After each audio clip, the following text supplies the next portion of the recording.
이 사고요. 저희는 법률적으로 검토했고 검찰은 증거 불충분을 이유로 무혐의 결정을 내렸습니다. 이게 어떻게 된 일이에요? 이게 왜 무혐의입니까? 스쿨존에서 아이가 다쳤잖아요.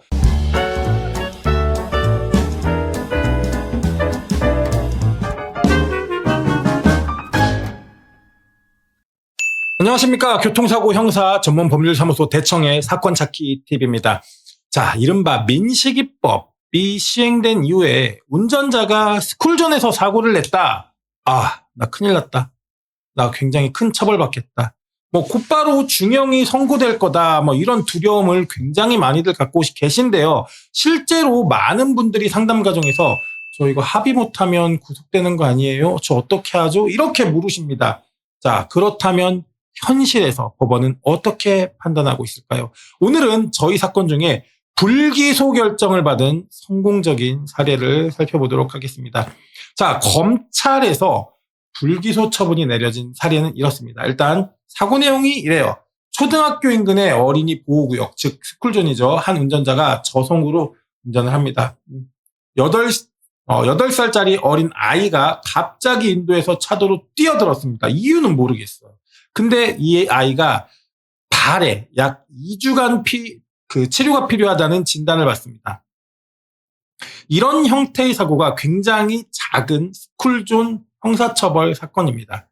근데 이 사고요. 저희는 법률적으로 검토했고 검찰은 증거 불충분을 이유로 무혐의 결정을 내렸습니다. 이게 어떻게 된 일이에요? 이게 왜 무혐의입니까? 스쿨존에서 아이가 다쳤잖아요. 자, 그 이유는 첫 번째, 운전자는 제한 속도 30km 이하로 그러니까 평균 20km 이하로 서행하고 있었습니다.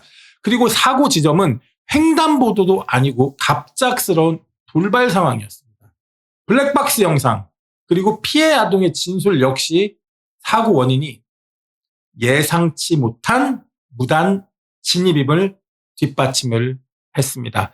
자, 그러니까 여러분 스쿨존 사고 모두 중과실로 보지 않는다. 이게 굉장히 중요한 팩트입니다. 어린이 보호구역에서 난 사고라고 무조건 가중처벌된다라고 생각하시지만 법원은 각 사건의 맥락을 굉장히 꼼꼼히 살핍니다. 그리고 단순히 장소가 스쿨존이라는 이유만으로 운전자를 처벌하지 않습니다. 즉 운전자가 제한 속도를 지키고 법규를 준수하면 주변 상황을 합리적으로 살피고 있다는 겁니다. 즉 돌발적인 상황까지 모두 책임지게 하기는 어렵다 이런 얘기인데요. 이번 사건도 역시 검찰은 운전자가 발견하기 어려운 지점에서 아이가 갑자기 뛰어났다라는 사실을 근거로 무혐의 결론을 내린 사건입니다. 자, 여론과 그리고 실제 판결은 간극이 분명히 있습니다. 스쿨존 내에서 교통사고 상당수가 운전자의 부주의보다는 대부분 아동의 갑작스러운 돌발 행동이 원인이 됩니다. 하지만 언론들은 대체로 운전자의 과실만 굉장히 강조합니다. 그리고 그런 경향이 강하고요. 이 때문에 마치 스쿨존 사고가 곧바로 형사처벌되는 굉장한 중대한 법규 위반으로 인식되는 경우가 많은데 실제로는 사건 성격에 따라 굉장히 다릅니다. 피해자와 또 원만히 합의가 이루어지고 운전자가 주의의무를 확실하게 지켰다면 검찰 단계에서 충분히 불기소 혹은 법원 단계에서 무죄 판결이 내려지는 경우도 굉장히 많습니다. 근데 여기서 제일 중요한 건 결국 합의입니다. 형사합의가 원만히 이루어지면 검찰에서 혹은 기소 유예가 떨어지기도 하고요. 약식 명령이 떨어지는 경우로 끝나는 경우도 많지만 합의가 결렬돼요. 상대 부모가 나 기분 너무 나빠요. 불쾌해요. 난 지금 화가 너무 많이 났어요. 아이가 다친 게 너무 억울해요. 등등등으로 합의가 안 이루어지고 정식 재판으로 넘어가면 벌금형이나 집행유예가 나오는 경우도 많습니다. 또한 피해자가 좀 많이 다쳤어요. 장기간 치료를 받아야 되고 또 후유장애가 남아서 긴 시간 추적 관찰을 해야 된다. 이런 경우라면 형량은 훨씬 더 무거워지기도 합니다. 그래서 초기 대응부터 피해자와 소통을 굉장히 성심성의껏 하시고 교통사고 전문 변호사의 조력을 받아서 사고를 처리하는 걸 저희는 권유해 드립니다.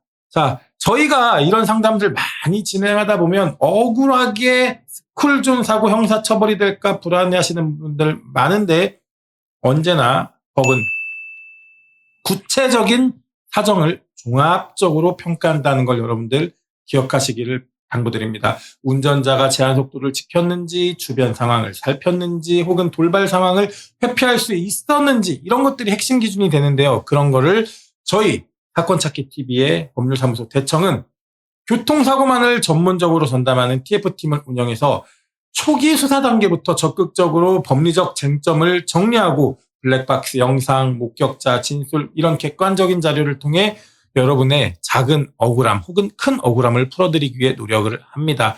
근데 이때 의뢰인분들이 가장 걱정하시는 게 결국 금전적인 비용의 문제입니다.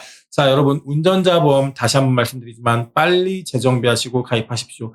여러분들이 운전자 보험에 가입되어 있다면 변호사 선임 비용은 보험사에서 직접 저희한테 지급되니까 의뢰인께서는 별도의 비용을 걱정하거나 부담하실 이유가 없습니다. 즉 사건 전 진행에 필요한 모든 절차, 비용 처리는 저희가 전적으로 책임지고 있고 형사합의, 운전자 보험 활용, 민사 손해배상 청구까지 저희가 원스톱 서비스로 제공을 합니다.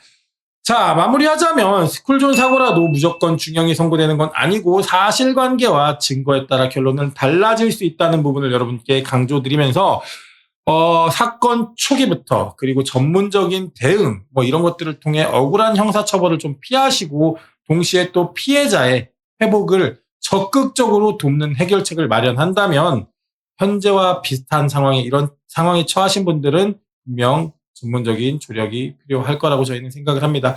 교통사고 전문 법률사무소 대청에 무료 상담 주시고요. 합리적인 해결책을 찾기를 권해드립니다. 지금까지 사건찾기 TV의 조사무장이었습니다. 고맙습니다.